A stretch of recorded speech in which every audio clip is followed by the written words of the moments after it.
Last night I watched the latest entry in Legendary's Monsterverse, Godzilla vs. Kong, which was directed by Adam Wingard. It's Godzilla. Before we get into the review, I will preface this with a warning. I have an extreme bias towards giant monster movies. I have a lot of nostalgia for them. I grew up watching them. I think that it's the genre that inspired me to pursue a career in filmmaking. And I think it's fine that I review a movie that I have a bias for as long as I'm honest about that bias beforehand. If I am honest with my bias, if any critic is honest about a bias, and then you as a viewer can take that into account when watching their other reviews. So, without further ado, here is my review of Godzilla vs. Kong. So, is it the best movie ever made? No, it was a lot of fun. I'm going to break this up into two parts. I'm going to do a spoiler-free section and then a vaguely spoiler section where I'll talk about things that maybe are known to fans, like some leaks, stuff. I'm not going to go into detail and ruin the whole movie for you, but there will be some moments where I'll dip into spoiler territory a little bit. I'll give you a warning before we get there. So what did I think about it? I thought it was a lot of fun. I don't think there was a boring moment in the movie. I think that I was pretty well engaged the entire time, whether for good or for bad.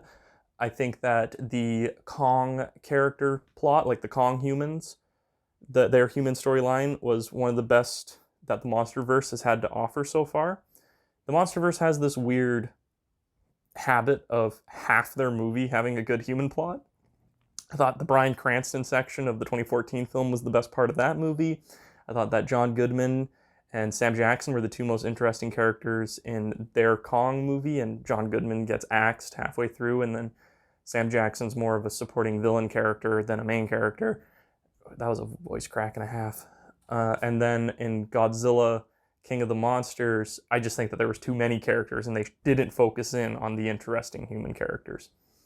So in this one, the Millie Bobby Brown and Ricky Bobby storyline, that one gets a little lame at times. I was, to be honest, like that. There's always something happening in those scenes, so it's not like the plot's not progressing. But I don't know, that those characters, they didn't just really mesh well together. I don't think they had a great chemistry, and I don't think that they were given a lot of good stuff to work with. Whereas the Kong human plot, which involves this little girl who did a fantastic job. Let me put some respect on her name, and let's see, Kaylee Hoddle. She did great. I think that the monsters actually felt like characters in this movie more so than the other ones. I think they've done a good job of giving the monsters a bit of personality in all the movies. There's moments where Godzilla is sighing breaths of relief in 2014, and Kong is obviously a very expressive creature in himself. And then I think in this movie, they really highlight their personalities to the best that we've seen in this series so far. They do a really good job. I think the special effects continue to improve in each installment. I thought Kong was very impressive. Things had weight to it, more or less. The plot is nonsensical but fun. There is a lot going on that I feel like they could have explained more of, which I'll talk more on in the spoiler section of this review. That they kind of just feel like they gloss over it really quickly, which it's like, I saw some people review the film negatively and say that this was a big issue for them, that there's a lot of exposition and there's a lot of seemingly world-building stuff going on that isn't explored enough. And the way I feel about that is yeah, that's a really fair assessment. If you want them to dive into the world building or feel like they gloss over the world building and you have a problem with that, that's a completely fair thing to say. I personally kind of feel like it's eating ice cream too fast. This is a weird analogy. Slow down and enjoy the ice cream, sure, if you're into that sort of thing, but I'm a fast eater. I want to scarf that ice cream down real fucking quick. I don't know if that works. For me personally, the speeding through the world building works because I kind of enjoy filling in the blanks myself. Without spoiling anything, I'll use King of Monsters as an example, actually. You could sit there and go, they need to explain this. What the fuck? Like, who built this underwater temple for Godzilla? Why is somebody building a temple for Godzilla? How come there's no evidence other than this of this ancient civilization, and so on and so on and so on? That could be a legitimate complaint. Personally, I find it more fun to walk out of the movie theater going, I wonder, and think about that myself, rather than be told that in the movie and have that be expositioned to me. That being said, another complaint that I saw for this movie was the sheer amount of exposition. Usually I do have a problem with this in any movie, and this does bug me. The thing I will say about this is that whenever there is exposition, and like I said, there's a lot of it, but they burn through it laser quick, and it's usually just like, okay, we need to explain this so we can get to the fucking next action set piece. So I don't feel like they dwell on it. Suspiria has a scene where they do a big exposition dump about the witches, and it goes on way too long. And there's lots of movies that do this. There's, okay, here's the MacGuffin, we're gonna explain the MacGuffin to you. And then to make it seem more serious and like more legitimate, they kind of take the time and they're like, oh, the fucking blah blah, the Tesseract, the laser, the sky laser, this is what it is. And they really take their time to really kind of hype this thing up. But at the end of the day, it's still just exposition. In this movie, I feel like, and I have to watch it again, maybe I was just too in the hype to notice it, but I thought that it was more like okay, so see this thing? That's a problem. Moving on, or, okay, so this thing is gonna do this. Got it? Good. Moving on. So like a lot was being explained to you, but I don't think they dwelled on anything too long, so it didn't bother me that much. But like I said, if you have a problem with that kind of thing, totally legitimate complaint. Moving into the spoilerish territory now, so I'll quickly give my rating right here in the middle. I think because there is good characters, but one plot line is better than the other one gets a little lame at times. It has some really bad jokes in there. So other than that part, the characters I enjoyed.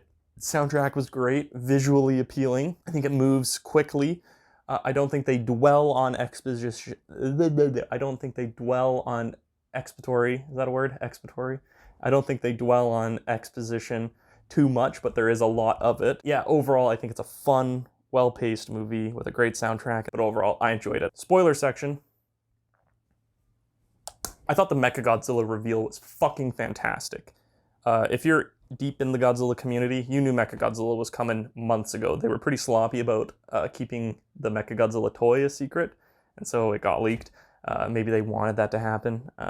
Who knows?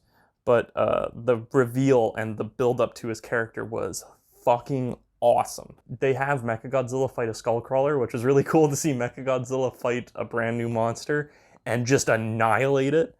Godzilla is very overpowered in this movie. His atomic breath does insane amounts of damage. Like, I would say the atomic breath on Godzilla in this movie is equal to that in Shin Godzilla, which if you're a Godzilla fan, you know how fucking crazy that is. If not more powerful. Where was I going with this? Right, so Godzilla is really overpowered in this movie. He's always overpowered. But then Mechagodzilla comes in. Mechagodzilla is ridiculously overpowered. So if Godzilla wasn't overpowered enough as it was, Mechagodzilla is even more overpowered. Other than Mechagodzilla's reveal and powers being awesome, I thought the design looked a little bit awkward. Not bad, just awkward. I think he has a really intimidating face, but then a weirdly skinny body. Also, if you've been, on Reddit, Twitter, Facebook, whatever pages you're on that are Godzilla oriented, you're probably in the know that they go to the Hollow Earth in this movie. And I thought that the Hollow Earth looked really cool. I thought this was some of what I was talking about earlier, where they set up some world building stuff, but then didn't really dwell on it. And that might be a problem for some people, but for me, I liked it. So they go into this Hollow Earth, and it's just like, cool thing, cool thing, cool thing. Look at that. What does this do? And they're just kind of like going by it. They're breezing through it. And like I said, for me, it worked because I'm like using my imagination to be like, oh, I wonder who built Kong's temple, and who did what is this axe, and like what was this whole thing there. I enjoyed that. I didn't think it went too far where they're kind of hitting you with stuff that really jumped the shark and made me go, whoa, whoa, whoa, whoa, whoa, I need this explained to me. Like, everything was within the realm of believability within this world's rules, that I didn't really question anything. I feel like I'm stumbling over my words, and I'm worried that when I'm going to be editing this, I'm going to realize that I'm too excited to be reviewing this movie at this moment, and I'm not going to be making any sense. So hopefully that's not the case, because I don't have the time to reshoot this after I start editing. The fight was great. They deliver. They fucking deliver. Another weirdly wasted opportunity was Dr. Serizawa's son, Ren Serizawa. He's a very small part in the movie, and it's weird to see that character be relegated to such a small part, considering how important his, we assume, father or grandfather was to the previous films. Kong's characterization in this is great. His facial expressions look fantastic. His relationship with the young girl is one of the highlights of the movie. Honestly, like, that whole side, or I guess that's the main plot, and the side plot is the Millie Bobby Brown stuff.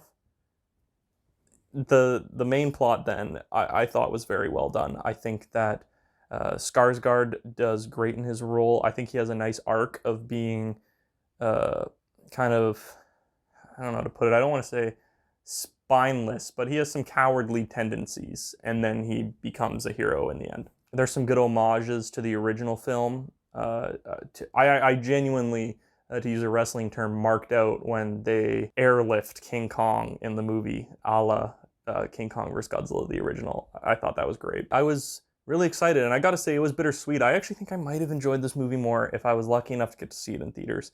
Theaters are still closed where I lived, and I know in my heart of hearts it's for the best, but it did sting a little bit, especially since if this movie hadn't been delayed, I would have been able to see it in theaters, and then it got delayed again, and the second time that it was supposed to come out last year was in a space where theaters were open again.